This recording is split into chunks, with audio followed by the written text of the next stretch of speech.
নামাজের ভিতরে আমরা সূরা মাউন পড়ি, কি বলা হচ্ছে সেখানে? আরাআইতাল্লাযী ইউকাযযিবু বিদ্দীন ফাযালিকাল্লাযী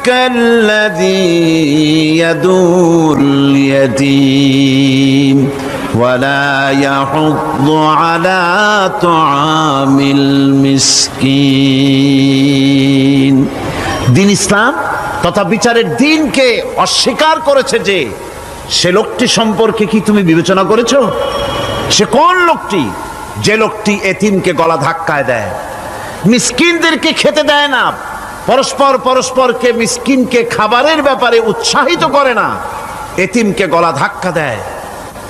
এই জন্য পরকালকে অস্বীকার করলো, এই জন্য ইসলামকে অস্বীকার করলো, এই জন্য দিনকে অস্বীকার করলো। এরপরে সে নামাজ পড়ুক, রোজা রাখুক, তার নামাজ রোজা হজ যাকাত